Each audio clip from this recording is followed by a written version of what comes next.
Jake Morrison floated in the small escape pod, staring out at the stars. 3 days ago, he had been part of a crew of 12 aboard the research ship Discovery. Now he was alone, watching pieces of his destroyed ship drift past his tiny window. The attack had come without warning. Jake and his team had been studying the ruins on a dead planet called Kepler 442c when the alien ships appeared. The Zephyrian Empire had somehow tracked them to this remote system. Jake still didn't understand how they had found the Discovery so deep in unexplored space. Dr. Lisa Chen had made the discovery of a lifetime on that dead world. Ancient ruins from a race called the Forerunners, who had built the jump gates that connected the galaxy thousands of years ago. Then they had vanished, leaving behind only empty cities and strange technology that no one understood. But Lisa had figured out something important. She had found working Forerunner machines in those ruins, computers that still held data, weapons that could still fire. Most importantly, she had found maps showing hundreds of other Forerunner sites scattered across the galaxy. Jake touched the small data core attached to his belt. Before the Discovery exploded, he had managed to download everything from Lisa's research, the locations of every Forerunner site, the translation keys for their language, even some basic instructions for operating their technology. The Zephyrians had captured his crew, but they didn't have this data. Jake was probably the only human alive who knew what Lisa had discovered. The problem was that his escape pod only had 6 hours of air left, and the nearest human colony was 3 weeks away. Jake studied his navigation screen. The Zephyrian fleet was getting closer. Admiral Vera Knox commanded 50 warships, all hunting for him. In the Empire, Knox was known as the Iron Fist. She had conquered 12 star systems for the Zephyrians and never lost a battle. But Jake wasn't planning to run toward human space. He was looking at something else on his star charts. According to Lisa's data, there were 7 Forerunner sites within 2 days' travel of his current position, sites that might still have working technology. Jake had been a colonial marine before joining the archaeology team. He knew how to fight, and he knew how to think like a soldier. The Zephyrians expected him to try to escape. They would never expect him to attack. His comm system crackled to life. Admiral Knox's voice filled the small pod. "Human vessel, this is Admiral Knox of the Zephyrian Imperial Fleet. You are surrounded. Surrender the data you stole, and we will make your death." "Quick," Jake smiled grimly. He opened the comm channel. "Admiral, this is Captain Jake Morrison. I didn't steal anything. Your empire attacked a peaceful research mission. You murdered innocent scientists. You humans are trespassers in this sector. The technology you found belongs to the Empire by right of conquest. The Forerunners were gone long before your empire existed. Their ruins don't belong to anyone." Knox laughed coldly. "They belong to whoever has the strength to claim them. Surrender now, or watch your pod burn in space." Jake looked at his navigation screen one more time. The closest Forerunner site was 18 hours away. His pod would run out of air in 6 hours, but there was another option. The pod had an emergency cryo-sleep system designed for exactly this situation. "Admiral, I have a better idea. Come and take the data if you can." Jake cut the comm and activated the cryo-sleep system. As the cold began to take hold, he programmed the pod's autopilot for the Forerunner ruins on Omega Station, an old mining platform orbiting a dead star. The last thing he saw before the darkness took him was 50 Zephyrian warships changing course to follow his pod. Jake had always been good at making enemies follow him where he wanted them to go. When the cryo-sleep ended, Jake woke up floating next to a massive space station.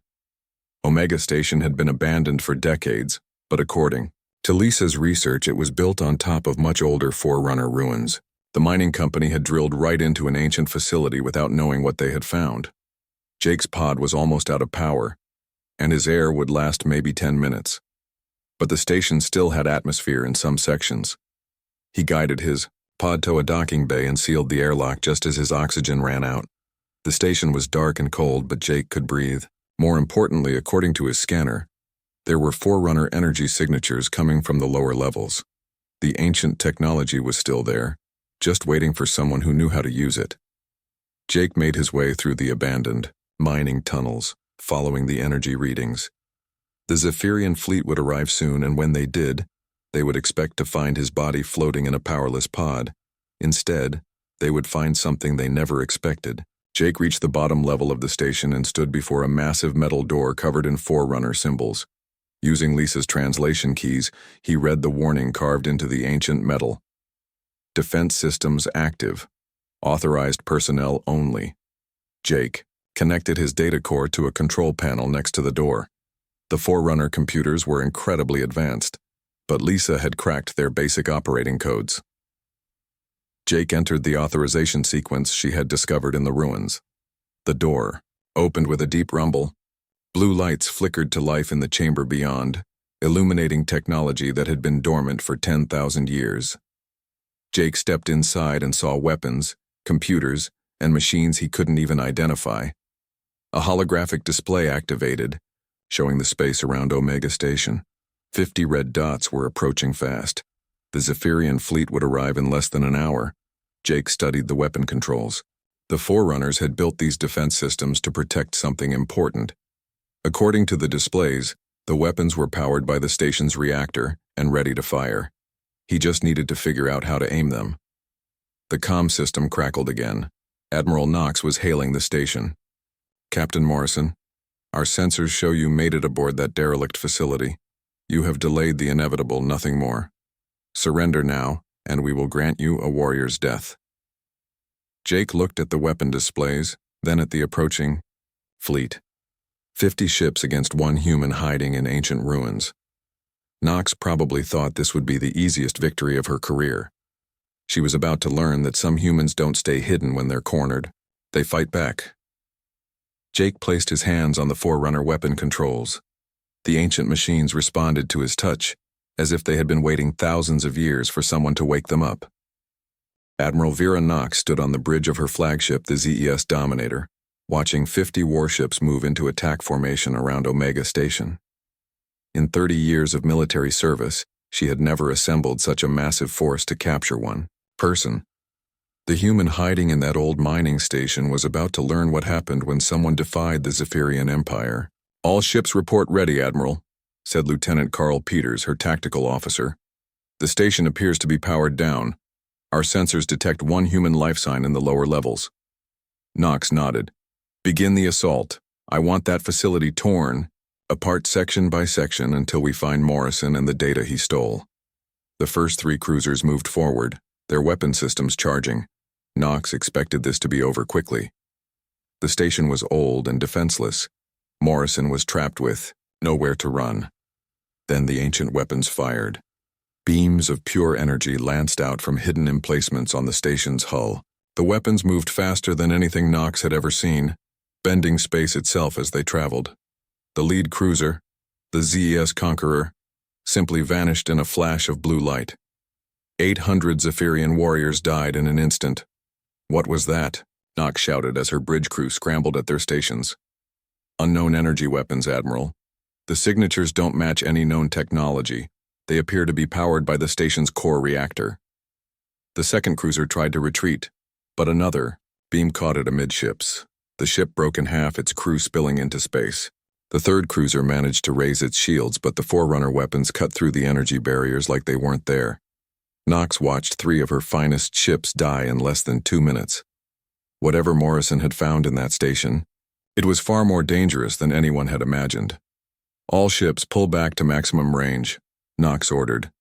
"I want a full sensor sweep of that facility. Find out what we're dealing with." As her fleet retreated, Knox opened a comm channel to the station. Morrison's voice answered immediately. "Enjoying the welcome, Admiral?" "What kind of weapons are those, Morrison? They're not human technology." Jake's laugh echoed through the comm. "They're older than your empire, Knox. The Forerunners built these defense systems to last. Lucky for me, they still work." Knox studied the tactical display. Her fleet still had 47 ships, but those ancient weapons had destroyed 3 cruisers without taking any damage in return. A direct assault would cost her more ships than she was willing to lose. "You cannot hide in that station forever, human. Eventually, you will run out of power or supplies." "Maybe, but I'm not planning to hide forever. I have places to go, Admiral." Thanks for the escort. Before Knox could respond, something impossible happened. The entire station vanished. Report! Knox shouted. Peters checked his sensors frantically. The station just jumped to hyperspace, Admiral, but that's impossible. Mining stations don't have jump drives. Knox stared at the empty space where Omega Station had been. Morrison hadn't just found ancient weapons. He had found a ship with technology that could make an entire space station disappear. All ships track that hyperspace signature. Find out where they went. The answer came back quickly. Omega Station had jumped to the Centauri system, appearing near another abandoned facility orbiting a gas giant. According to the star charts, it was another old mining operation built on Forerunner ruins. Knox ordered her fleet to jump in pursuit, but she was beginning to understand that this hunt would not be as simple as she had expected. Morrison wasn't running randomly. He was moving from one Forerunner site to another, and each location was giving him access to more ancient technology. When the Zephyrian fleet arrived in the Centauri system, they found both space stations floating. Together, their hulls connected by massive docking tubes. Energy readings from both facilities showed that their ancient systems were now active. Admiral, we're detecting movement inside both stations. It appears Morrison is activating dormant Forerunner technology at each site he visits. Knox realized that Morrison was doing more than just running. He was building something. Each Forerunner site he reached became part of a growing network of active ancient technology. The question was what he planned to do with it. Her answer came when the stations opened fire again. This time the weapons were even more powerful. 4 more cruisers died before Knox could order another retreat. Ma'am, Peters said quietly. What if he's not trying to escape? What if he's trying to activate the entire Forerunner network? Knox had been thinking the same thing. The ancient race had built facilities throughout this sector of space. If Morrison could activate all of them, he would have access to weapons and technology that could threaten the entire Zephyrian Empire. Send a message to Imperial Command. Tell them we need reinforcements. At least 100 more ships. Admiral, with respect, High Command will never approve that many ships for one human. Knox watched as the 2 stations jumped to hyperspace again, heading for another Forerunner site. Morrison was leading her fleet deeper into unexplored space, farther from Zephyrian territory with each jump. They will when they understand what we're facing. Morrison isn't just one human anymore. He's awakening an ancient military network that has been dormant for 10,000 years. Over the next several days, Knox watched her fleet shrink as Morrison led them from site to site. Each Forerunner facility he reached came online, adding its weapons and defenses to a growing chain of connected stations. Ancient Guardian drones began appearing in the space around the sites, hunting Zephyrian ships with technology that seemed to bend the laws of physics. Knox was down to 38 ships when she finally received a response from Imperial Command. Instead of reinforcements, she got new orders. Capture Morrison and the Forerunner technology at any cost. The Empire had decided that the ancient weapons were too valuable to destroy, but Knox was beginning to wonder if capture was even possible. Morrison seemed to understand the Forerunner technology better than anyone. He was using their own weapons against them, turning ancient defenses into a trap that was slowly destroying her fleet. Admiral, incoming transmission from Morrison. Knox activated the comm. Morrison's voice sounded different now, somehow older and more confident. Admiral Knox, you've lost 12 ships chasing me through Forerunner space. How many more of your people are you willing to sacrifice? As many as it takes to stop you from using that technology against the Empire. I'm not your enemy, Knox. There's something else out there, something that makes our little war look like a children's game. The Forerunners left these facilities active for a reason. Knox studied the tactical display showing the connected network of Forerunner sites. Morrison was right about one thing. He was building something much larger than just a refuge. But whatever his ultimate plan was, Knox couldn't let him complete it. Surrender the technology, Morrison, and I'll consider offering you a quick death, instead of the slow torture you deserve. Morrison's laugh was cold. Admiral, you still don't understand. I'm not building this network to fight you. I'm building it to save everyone, including your empire. But first, I need to prove that humanity deserves what the Forerunners left behind. The comm went dead, and Knox watched as Morrison's growing fleet of connected stations jumped deeper into unexplored space. She was down to 38 ships, but her orders were clear. Follow Morrison wherever he led, and capture the Forerunner, technology at any cost. Knox just hoped that cost wouldn't be her entire fleet. Jake Morrison walked through corridors that had been empty for 10,000 years, but now hummed with ancient power. The Forerunner network was growing stronger with each site he activated. What had started as a desperate escape had become something much larger and more dangerous. He was no longer just hiding in old ruins. The Forerunner technology was changing him, connecting his mind to vast databases of knowledge left behind by the ancient race. Jake could feel their presence in the network, like whispers in a language he was only beginning to understand. The central hub on Gamma Centauri 7 was different from the other sites.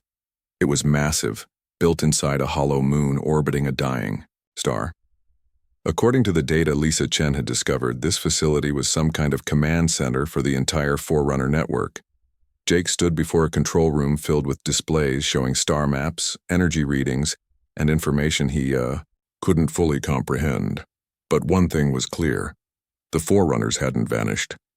They had transformed themselves into something else, uploading their minds into the network itself.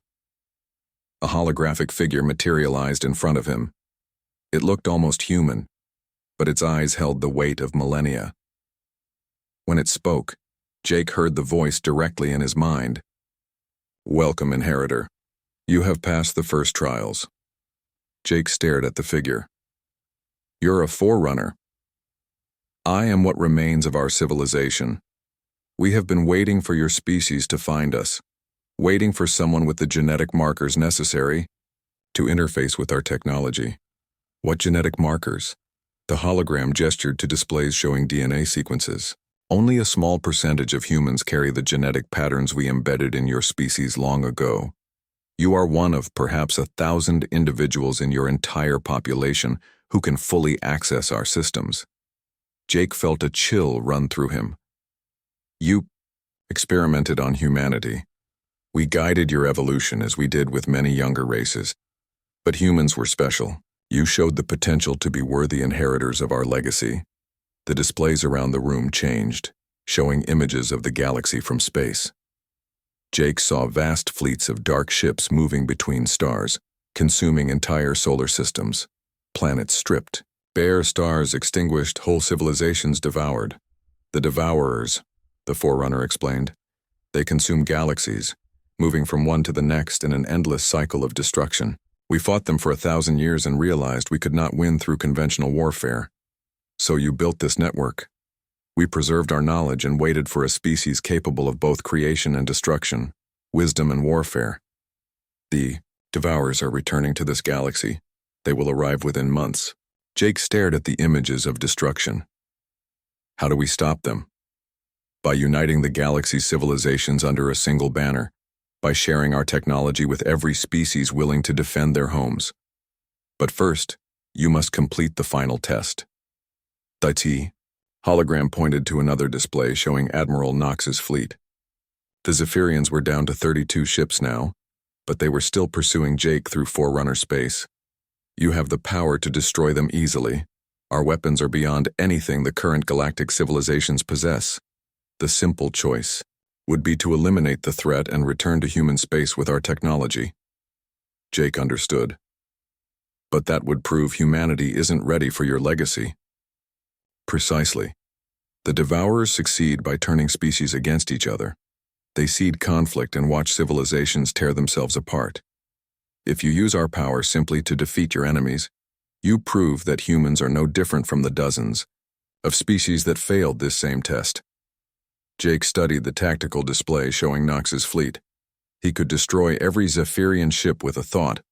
The weapons at his command could reshape space itself, but doing so would mean failing the test that the Forerunners had built over thousands of years. "What do you want me to do?"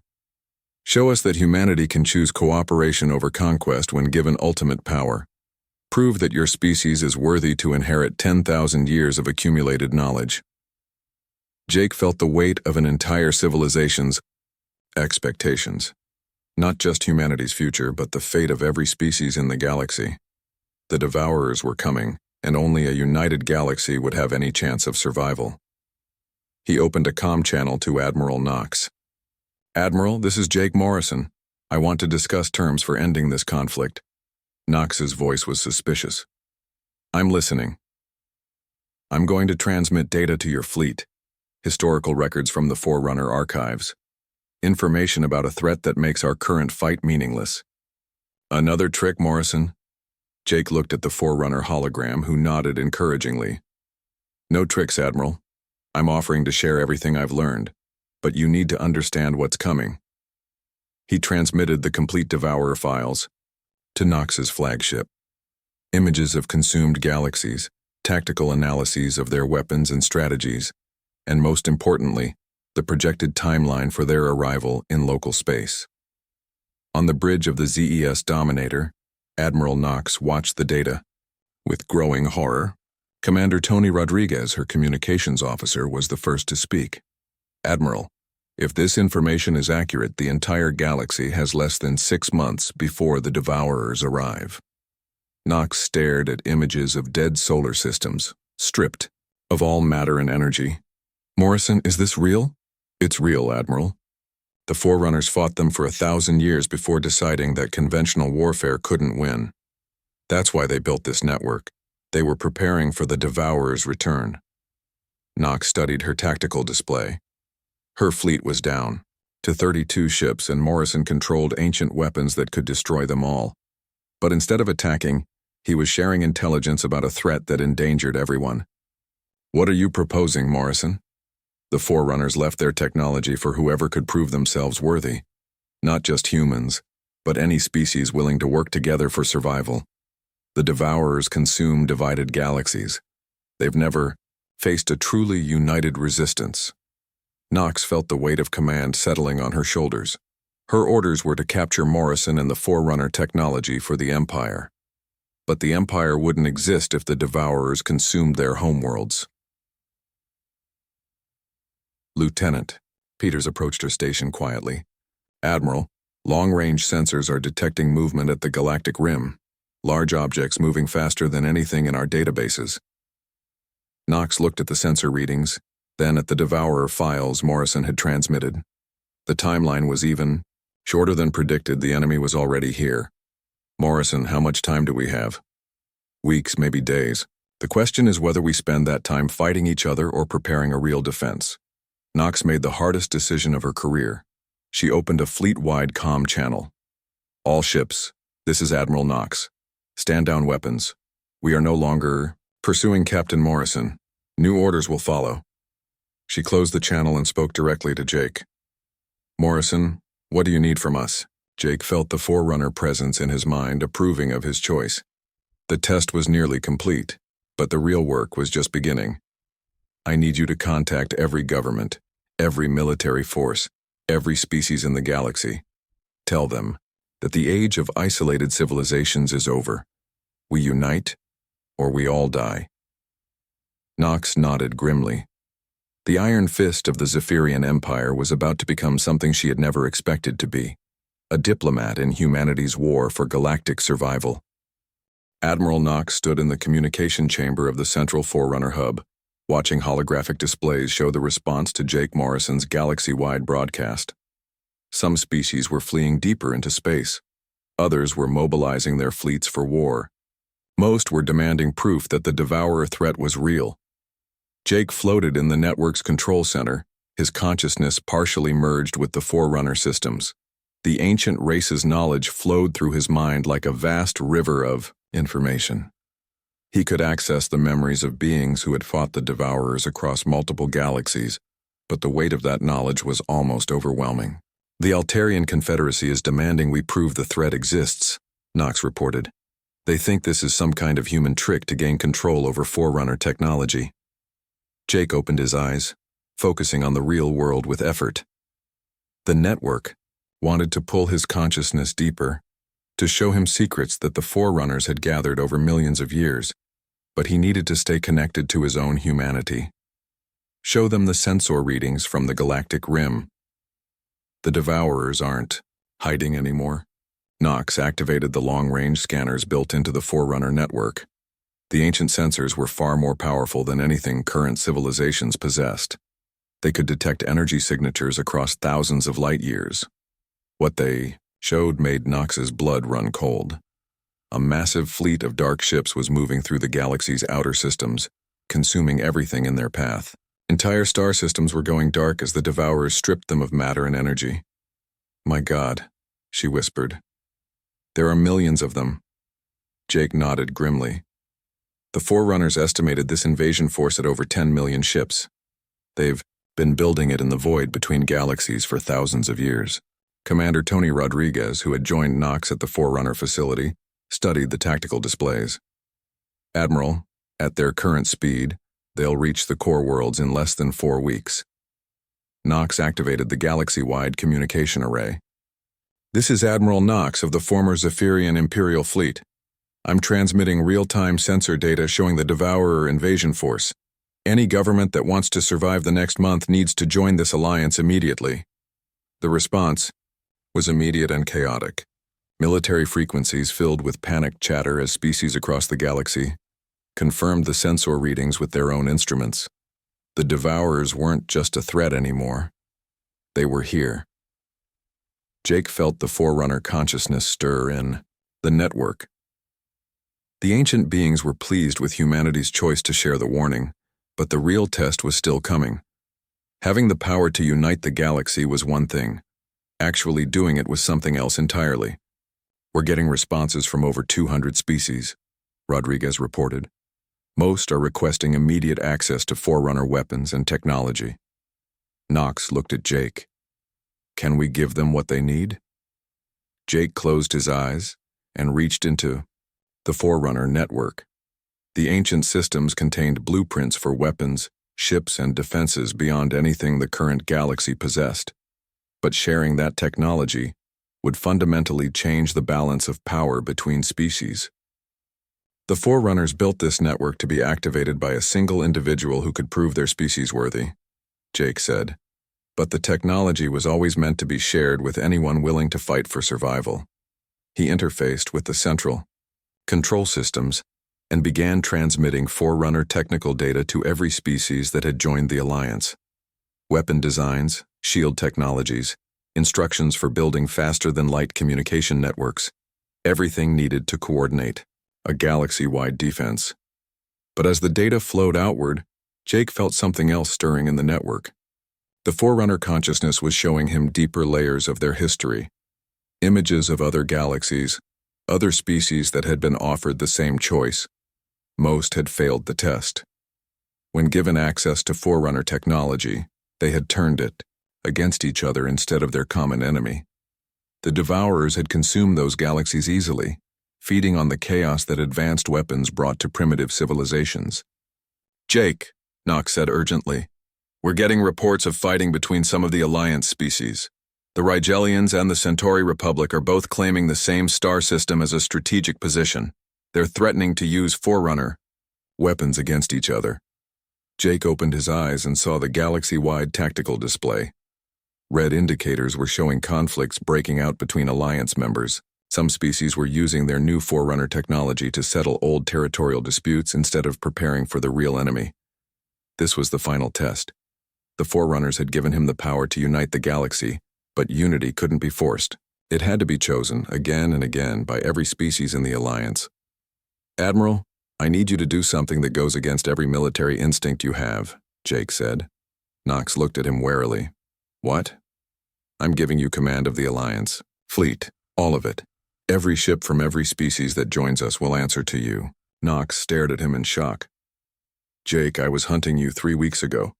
My empire tried to steal Forerunner technology for conquest. Why would you trust me with that kind of power?" Jake smiled, and Knox could see both his humanity and something deeper, older in his eyes. "Because you made the right choice when it mattered. You could have kept following your orders and lost your entire fleet. Instead, you chose to listen when I offered an alternative." Knox felt the weight of command settling on her shoulders. Leading 50 Zephyrian ships was one thing.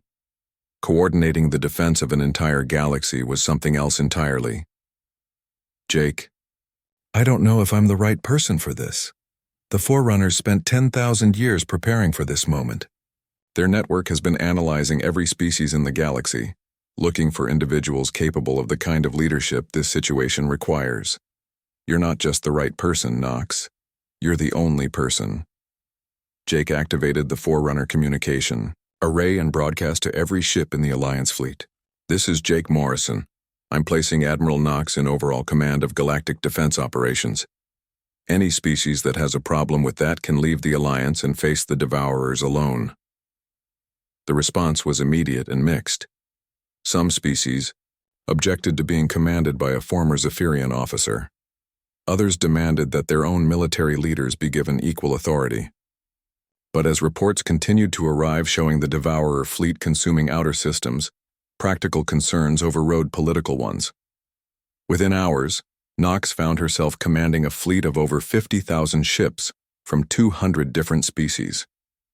The logistics alone should have been impossible, but the Forerunner network provided translation protocols and communication systems that allowed instant coordination across vast distances. Admiral, Rodriguez reported, the Devourer fleet has consumed the Outer Rim colonies. They're moving toward the trade routes. We have maybe 2 weeks before they reach the core worlds. Nox studied the tactical displays showing both the enemy, fleet, and her own forces. The numbers were terrifying. 10 million Devourer ships against 50,000 Alliance vessels. Even with Forerunner technology, the odds were overwhelming. But Jake was right about one thing. The Devourers had never faced a truly united galaxy before. Every species they had consumed had been divided against itself, easy prey for an enemy that fed on chaos and conflict. Nox opened a fleet-wide channel to address her new command. All ships, this is Admiral Nox. I know most of you don't trust me and some of you probably hate me, but we have 2 weeks to coordinate a defense that will determine whether our civilizations survive or become fuel for an ancient enemy. She looked at Jake, who nodded encouragingly. The Forerunners left us their technology, but technology alone won't win this war. We need to fight as one species, one civilization, one galaxy. Any ship or species that can't accept that should leave now. No one left. Nox watched the tactical display as her impossible fleet began moving into defensive positions around the core worlds. The test was complete. Now came the war. The first battle of the Galactic Defense War began in the Kepler system, where Admiral Nox had positioned her forward fleet to meet the Devourer advance. Jake Morrison stood on the bridge of the newly constructed command ship UES Inheritance, watching tactical displays that showed both fleets moving toward each other across the void. Nox had done the impossible. In 2 weeks, she had organized 200 different species into a functioning military alliance. Ships that had been enemies for centuries now flew in formation together, their crews united by the knowledge that defeat meant extinction for everyone. Jake felt the Forerunner consciousness stirring in his mind as the battle began. The ancient beings had fought this enemy for 1,000 years across multiple galaxies. Their knowledge flowed through him, showing him tactical patterns and weaknesses that the Devourers had displayed in previous wars. Enemy fleet and weapons range, reported Colonel Amy Foster, the colonial intelligence officer who had become Jake's military liaison. Nox is requesting permission to engage. Jake studied the tactical display. The Devourer ships were unlike anything in the galaxy's databases. Black hulls that seemed to absorb light itself, weapons that could strip matter at the molecular level, shields that bent space-time around them. But the Forerunner sensors could see deeper, revealing the energy patterns that powered their technology. Tell the Admiral she has permission to engage, and remind all ships to focus fire on the energy cores. The Devourers' main weakness is that they need to consume matter constantly to power their weapons. The battle began with a coordinated strike from the Alliance fleet.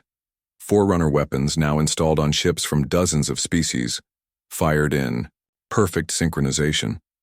Beams of pure energy lanced across space, targeting the Devourer vessels' power systems. The results were devastating. Devourer ships that had seemed invincible began exploding as their energy cores overloaded.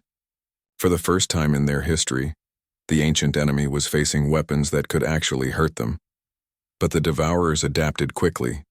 Their fleet split into smaller groups, using hit-and-run tactics to avoid concentrated fire. Alliance ships began disappearing into dark energy fields that stripped them down to their component atoms. "We're losing ships faster than we can replace them," Foster reported. "Knox is requesting instructions." Jake closed his eyes and reached into the Forerunner network. The ancient consciousness showed him battle records from their own war against the Devourers. Every tactical option they had tried, every strategy that had succeeded or failed. "Tell Knox to pull back to the secondary defense line. We need to draw them deeper into the system." Foster looked confused. "Sir, that will leave the outer colonies defenseless. The colonies are already lost. But if we can get the Devourers to commit their main fleet to pursuing us, we can spring the real trap."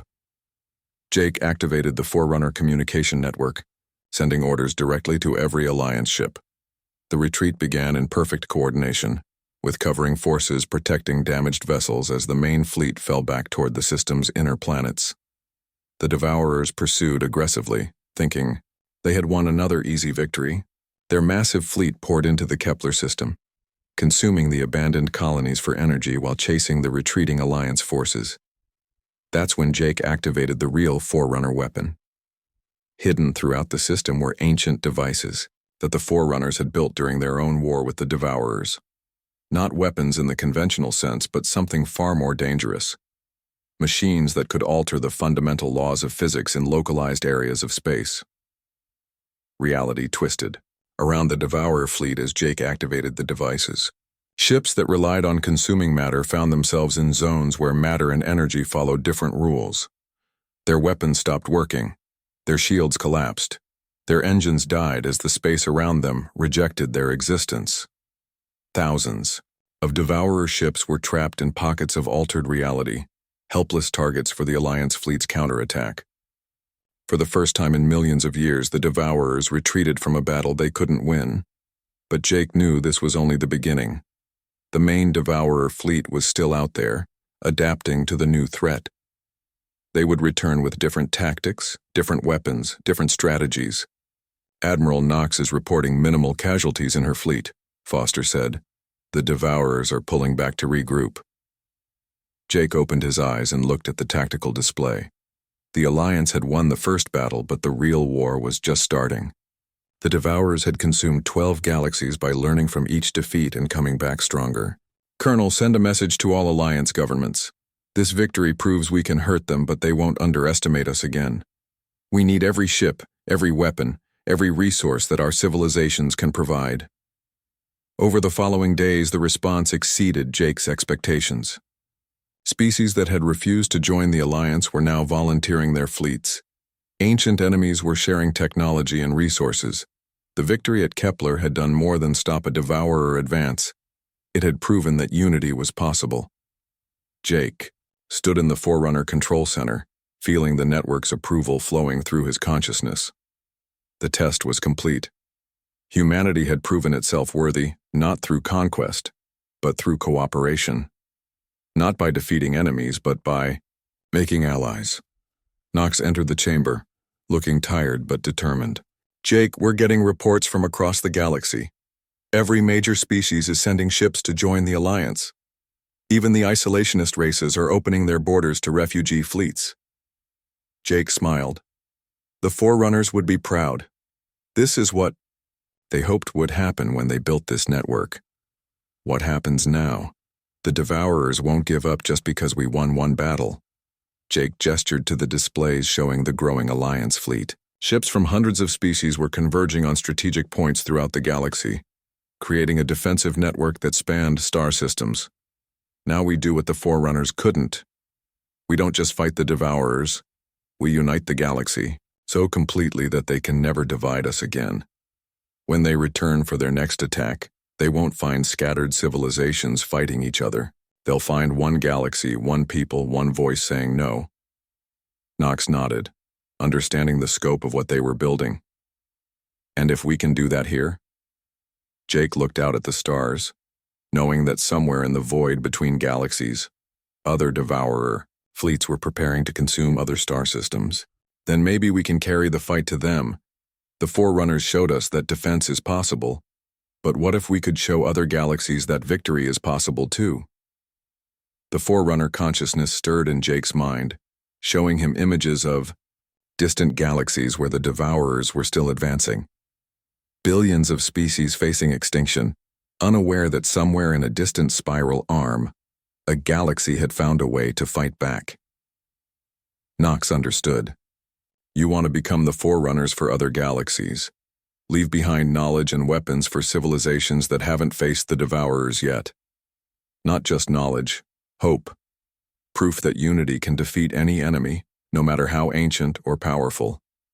Jake activated the Forerunner communication array one more time, broadcasting not just to the Alliance fleet, but to sensors positioned throughout the galaxy. This is Jake Morrison to all civilizations. The age of isolation is over. The age of the United Galaxy has begun, and when the Devourers come again, they'll find us ready. Outside the Forerunner facility, 50,000 Alliance ships moved into defensive formations around key star systems. Nox's impossible fleet had become something even more unlikely, the foundation of a permanent galactic government built on cooperation rather than conquest. The Devourers had sent 10 million ships to consume one more galaxy. None of them would make it home to report that their ancient prey had finally learned to bite back. Admiral Nox stood beside Jake Morrison, looking out at a united galaxy preparing for war. 50 Zephyrian ships had come to capture one human. Instead, they had helped him capture something far greater, the future itself.